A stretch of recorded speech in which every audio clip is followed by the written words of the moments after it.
are going to make trees, Christmas trees today, and you want to wait till the end because I have a special tip for you about how to do the star and fire the star on with it sticking up. So it's a pretty cool technique, and it's usually free if you wire your own kilns. So let's get started.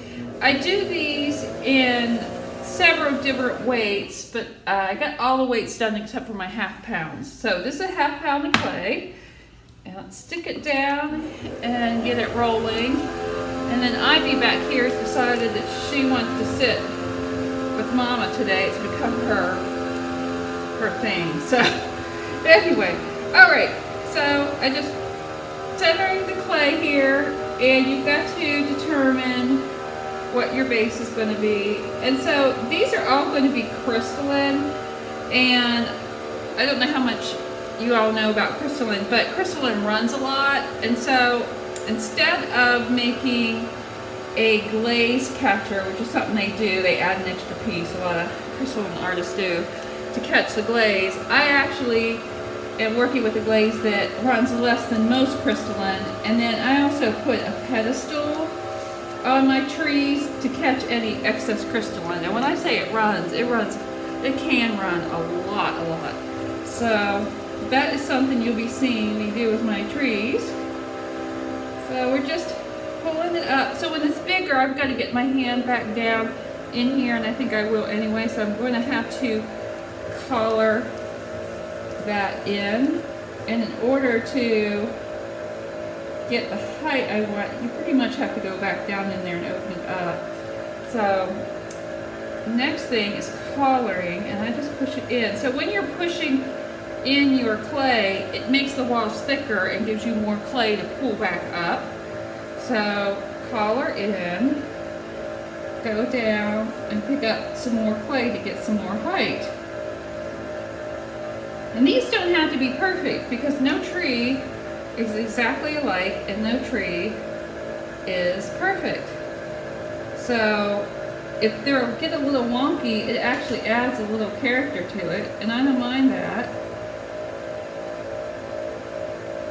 So I'm going to now do this base, which you don't have to do, but you might like doing. And so I'm putting this little indentation here, and then I'm going to pull this base up a little bit, so it's like a little bowl to catch that glaze. And then I like to, my finger's too fat, so I just use the side of this tool to open it up a little bit where the glaze will catch. And this is going to save me a world of hurt, let me tell you, when I fire the crystalline. Or if you have a glaze that runs, or you like the layer glazes, it's a sweet little base on this little Christmas tree. So it's not, you know, you can take something that's a negative and turn it into a positive. So it looks like the little tree skirt. Okay, so we're going to collar in this last part, and this is going to be a closed form. So once I close this up, the air is trapped in the piece, and so that makes the next step kind of interesting because all we're doing is shifting the, you know, where the air is, and it changes the shape of the little tree. So I'm just going to use a metal rib here just to smooth things out because this will be crystalline.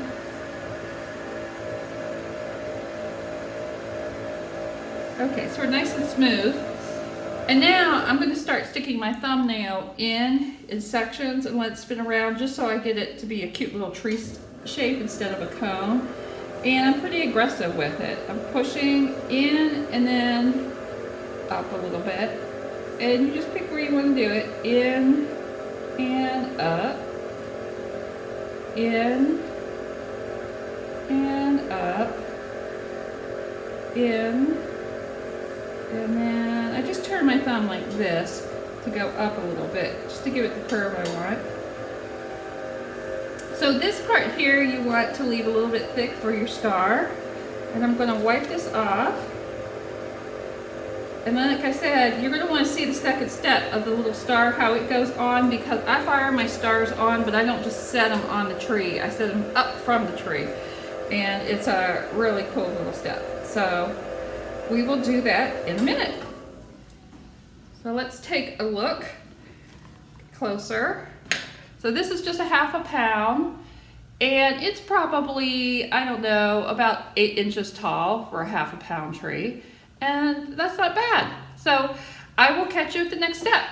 I just thought of another step that I've been doing that I thought I would show you, because you can decorate these any way you want.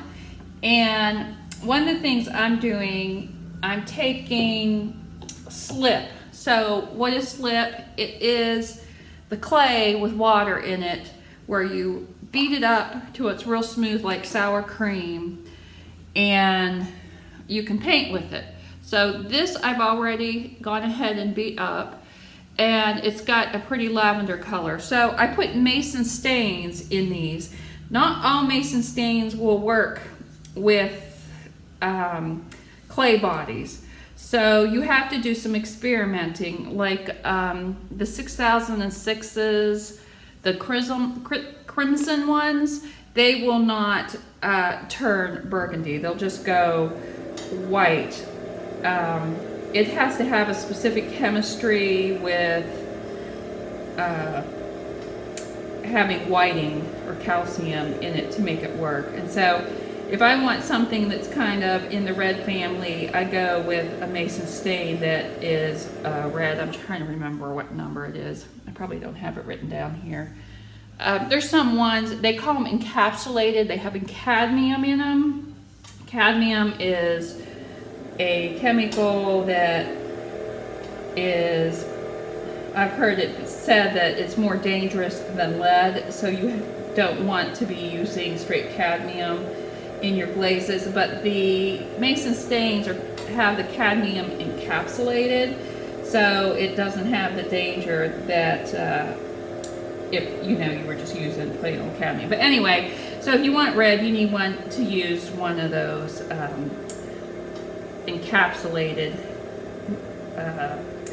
reds. So this one is specifically made for clay bodies. So they have some that are specifically made to be used with clay, to stain clay. And this one actually is made for that. So this is going to be a really pretty lavender. So with the crystalline on it, the crystalline blooms tiny little crystals all over the piece. It's a special formula and everything.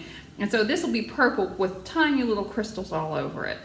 And it will turn out quite lovely. So all I did was use a fan brush is what I like. And I just make sure the whole piece is covered with the color. And that is about it. But that's another way to add interest, because then if I wasn't doing crystalline, if I was doing a regular glaze, I could just put a clear glaze on that and have a beautiful lavender. I could take several other colors and put on little dots like ornaments. You could do green garlands on it. You can go just absolutely crazy. That's what makes this such a fun project. I'm doing them on crystalline because crystalline's my thing right now, and it's just it just turns out beautiful just by putting the mason stain on it in the slip, and then do the crystalline glaze on top. So that's another tip for you. Here we are getting ready to make our little stars and put them on our trees. So I bought a little star cookie cutter. It's probably like 1 inch, and they are perfect for these. And what I do is I roll out some clay, and the first thing I like to start with is some WD-40, and I actually put it in this bottle myself. So I use WD-40 as a release agent. If I didn't put WD-40 on my counter, the clay would stick to it, and it would be a mess. And so WD-40 works great. Some people like to use cornstarch. It would be a, I don't know, safer option. I'm not too concerned about WD-40, but I'll leave that up to you. So now what I have here are sticks that I like to start with. They're the same height. The rolling pin stays on the sticks, so the thickness will all be the same. But with these little stars, I need to thin them out a little bit. So I'll start with this, and then I'll gently thin the clay out a little further. So we're just gonna roll that out, and I'm already to the thickness of the sticks, but it's a nice way to start. I could always go to smaller sticks or thinner sticks and thinner sticks, but I don't bother. The piece is so small that I'm making that it's fine. All right, so there is my little bit of white clay rolled out. And it's not a bad idea to stick a little bit of WD-40, which I have on this plate actually, on your cutout too. So got a little piece of clay in there from last time. Okay, so let's just cut out, and I cut out several, but we'll just do a couple. Well, here, this one came out, so we're gonna do this one. All right. You want to clean the edges of your star from the cutout, and so I just dab it a little bit with my sponge on all the edges so they're all nice and smooth. Okay, so here is the great little trick I'm going to tell you. So when you buy elements for the Scut kiln, and that's what I have, are Scuts, and maybe others too, I don't know, but Scut gives you a bag of pins that you pin up your elements with, and you can fire them a million times and they bend a little bit, but they're made to go up to the heat that you fire with. So what I do is I take one of these little pins that comes with my kiln when I have to wire it, and I jam it in to the little star, and it's, I don't know, that's how thick it is, however thick that is. And then I take one of my trees, and here's my little tree, and I stick it in the top of the tree, and I'm going to fire them like this, which is fabulous because now they're nice and permanent in there, and you can make them as high or as low as you want. So, and you could even make them a little cockeyed if you want to. And this one is painted with slip, the tree is, so I'm going to go ahead and paint my little star with the slip too, and then touch up the tree if I messed it up anywhere when I put the star on there. So I found that you have to get a nice generous amount of slip to get good color, so you don't want to be stingy with it. You really want to, you know, put it on there. All right, I think that is it. So if you have questions about the slip and how to make it and the mason stains, let me know. The best way to contact me is through email because I have a hard time keeping up with messages on YouTube. But if you have an interest in working with mason stains, let me know and I'll do another video with that. So here is this sweet little guy, and they just turn out wonderful.